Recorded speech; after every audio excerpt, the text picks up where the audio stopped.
Another case that I wanted to discuss is the probationary employees. And so currently there is a stay. So I'm just bottom line up front. But previously, so right, there was executive orders that came out and said Trump wanted to reduce the size of the government. And so because of those executive orders, OPM, which again, Office of Personnel Management, essentially they do HR for the government. They don't actually make any decisions. They don't make personnel decisions. They just give advice to the different government agencies on personnel issues. And so they issued guidance to government agencies that essentially, hey, probationary period is, you should view it as an extension of the interview process. And so if a probationary employee, one usually with less than 1 year or 2 years, depending on the agency, um, of service after they have been hired, if they're in that probationary time period, they have less due process rights. So they have less of an ability to sue if they were terminated. And so they said, hey, you should view this as extension of the uh, interview process, which is nothing new. That was current. They're just reiterating previous OPM guidance and regulations, and essentially, in a way, encouraging government agencies to terminate probationary employees because, well, it's a lot harder for them to bring a lawsuit. And so several, if most of the major government agencies did bring those termination actions, and they based them on like performance. But for a lot of the employees, at least a lot of the pleadings that I have read, didn't tie that to that specific employee, just kind of had blanket language provided by OPM that was used in like emails. And sometimes in some of these cases, there's a case out of the VA that was in the MSPB, the Merit System Protection Board, which is a government agency that handles these kind of personnel actions, adverse personnel actions. In that case, it was a VA employee who her direct supervisor was not ever, they were never consulted, and this employee was terminated, and the supervisor provided affidavit for that terminated employee saying, hey, I would have never terminated this employee. Her performance is outstanding. So she didn't have any performance issues, even though the email terminating her said that she was being terminated for performance issues. And so there is a case that was filed in the Ninth Circuit, I believe in the Northern District of California. Let me find it and pull it up. Okay. And so this case was filed in the Ninth Circuit in the district court. And then that case was filed by mostly labor unions. And then later, other groups joined that lawsuit. And then the district court judge, sua sponte, which means on his own, issued a preliminary injunction saying that the government couldn't continue to take any action against probationary employees, and then actually ordered the government to reinstate, I believe, about 18,000 probationary employees who had been terminated. And that was totally on his own, on no motion from the plaintiffs in that case. So that preliminary injunction and the ordering of the reinstatement of probationary employees was appealed to the Ninth Circuit, and they asked for a stay of that order, and the Ninth Circuit denied that stay. So now it's been appealed to the U.S. Supreme Court. So this case is currently up on appeal at the U.S. Supreme Court, asking for the U.S. Supreme Court to intervene and to stay the lower court rulings. And so let's take a look at this. This is a filing from the DOJ, from the Solicitor General's office, to this U.S. Supreme Court. So it's arguing on behalf of the government. So let's take a look at it because it has some pretty interesting information in it. So let me find some issues. So yeah, there's an acting Solicitor General right now. We don't have the current Solicitor General. And so let's look at it. I have some highlighted. These are all the plaintiffs and respondents. So these are the defendants, essentially all the U.S. government agencies. And so it involves like all the major agencies.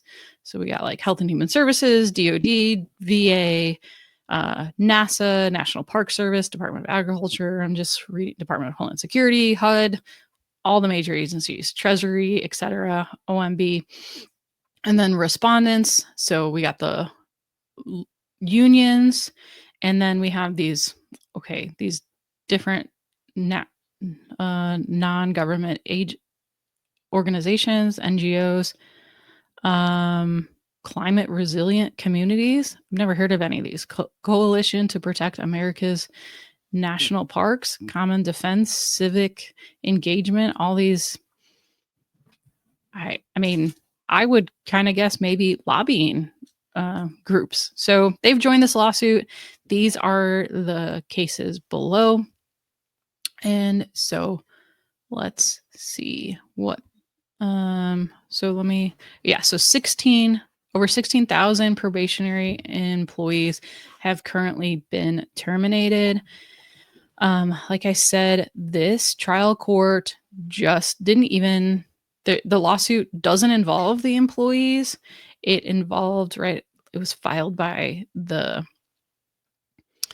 unions, which, and I pointed out in a previous video on a different case, really likely do not have standing. So they don't have the ability to bring the case. They're essentially the wrong party to the case.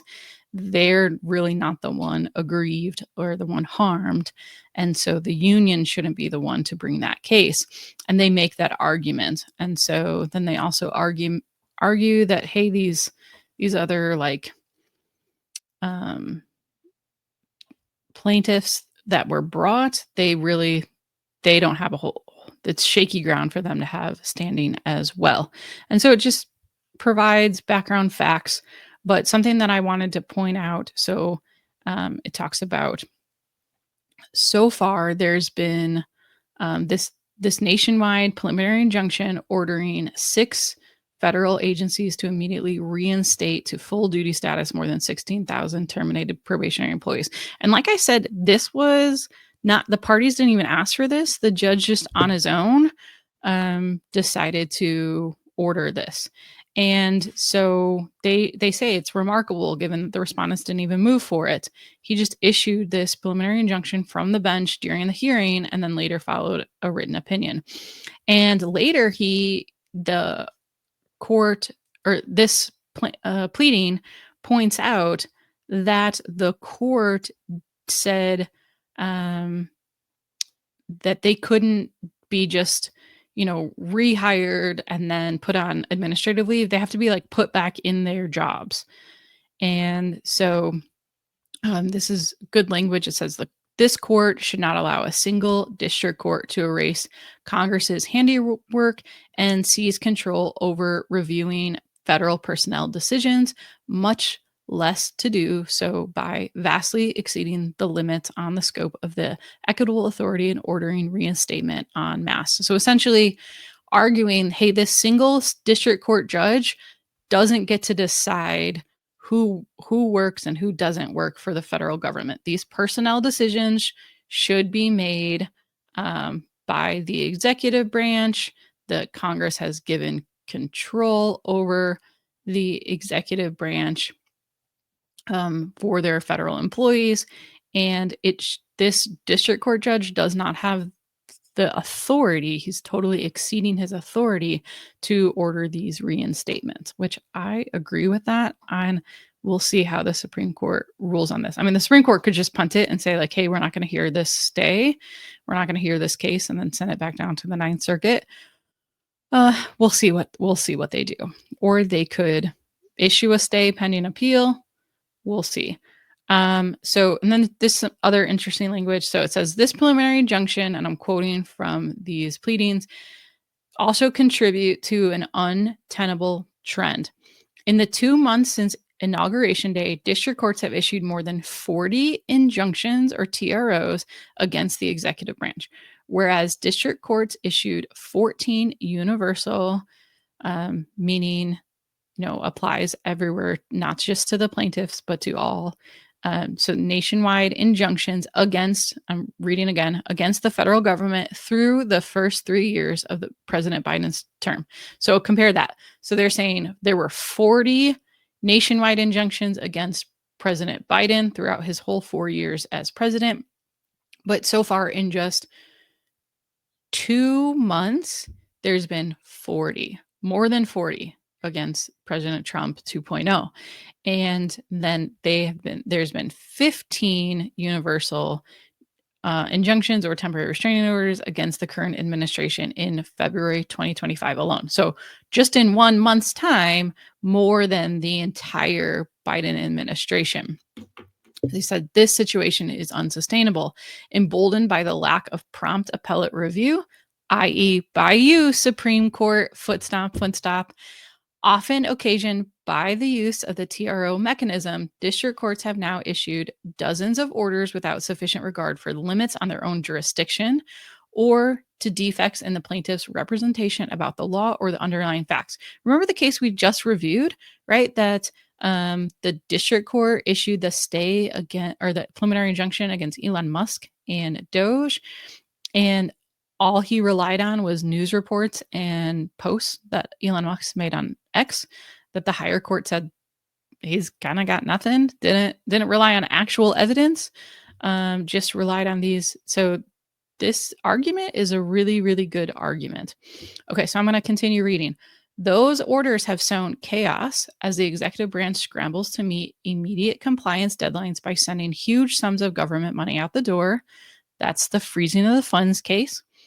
Reinstating thousands of lawfully terminated workers. That's this case. Undoing steps to restructure executive branch agencies and more. The lower court should not be allowed to transform themselves into an all-purpose overseers of the executive branch, hiring, firing, contracting, and policymaking. So this case, maybe we'll see some action by the Supreme Court, but I think it's a well-timed, well-argued request to the Supreme Court to say, hey, you need to step in. You need to rein in these district court judges. And it's not stated in these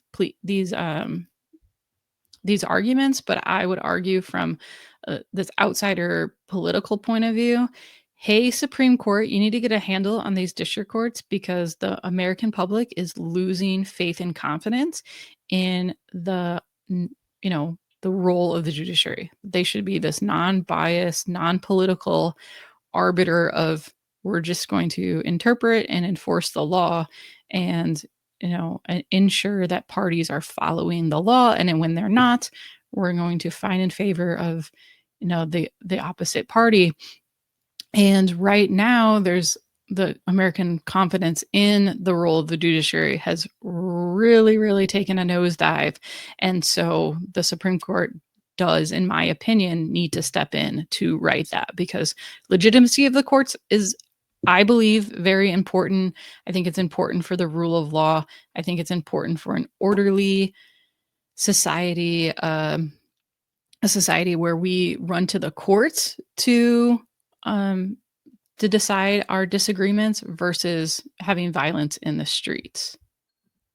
Okay, so I'm going to continue going through this brief to the Supreme Court, just discussing OPMs, talking about the rules for probationary periods, about how there are mechanisms for those employees to bring any sorts of suits themselves, either through the MSPB. Now, probationary employees definitely have less rights to bring a case at MSPB. I think that's why that they were targeted. So federal employees in their probationary period generally don't have a right to appeal to the MSPB, but there's specific issues like if you are terminated for your political affiliations, I think marital status, I think there's a few things that they can bring a case. And so they're essentially saying that, like, hey, that's where these grievances should be held, not at the district court by these plaintiffs, i.e. the unions and these like other, we don't even know. like these other organizations who are claiming there's some sort of attenuated like harm, right? Because they can't like go to a national park and there was a bathroom that was closed. Like, I'm not joking that that came up in the argument.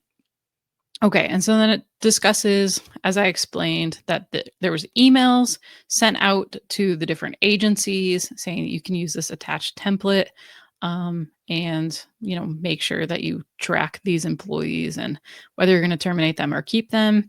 And a lot of the agencies were using this template, and so that gave the plaintiffs in this case argument to say OPM was directing these terminations and it wasn't the actual agency who was making these decisions. It was OPM. The government obviously is arguing in opposite, saying, no, it really was the government agencies, not OPM making these decisions. All right, so numerous agencies started terminating employees.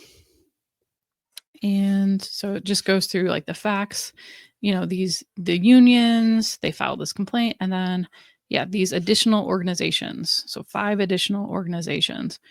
And they're a big part of their argument is that these groups, these plaintiffs, do not have standing to bring this lawsuit.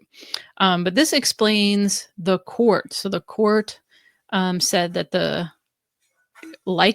unions can't bring this lawsuit, that the court lacks jurisdiction because the union should go to the FLRA, the Federal Labor Relations Authority. That's normally unions when they bring a lawsuit against the government for some sort of, maybe collective bargaining issue or some other grievance. That's where they go, is the Federal Labor Relations Authority. That's essentially a quasi-judicial body created by the Federal Labor Relations Act that created this forum for disputes between the private or public sector labor unions and the executive branch agencies. And then, or that it should be an MSPB. So the court is saying that, like, hey, it recognizes that these cases probably should be held elsewhere and the court doesn't have jurisdiction to hear it. And so, but then the court said, based on these like end user organization, these other like 5 organizations, they think that like, yeah, we probably have the ability to hear this case.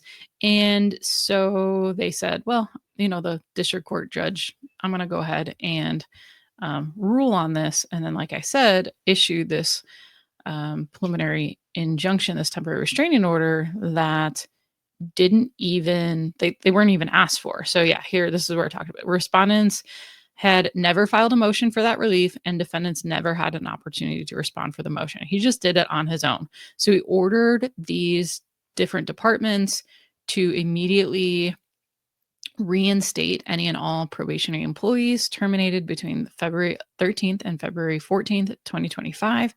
Cease any termination of probationary employees at the direction of OPM, cease using the template termination notice provided by OPM, and submit within 7 days a list of all probationary employees who've been terminated, quote, with an explanation as to each of what has been done with to comply with the court's order. So pretty sweeping order and, in my opinion, unprecedented. All right. And it says that it's reiterating this lower court, this district court judge says it's only based on these organizational respondents. It wasn't providing this relief, this temporary restraining order based on the unions.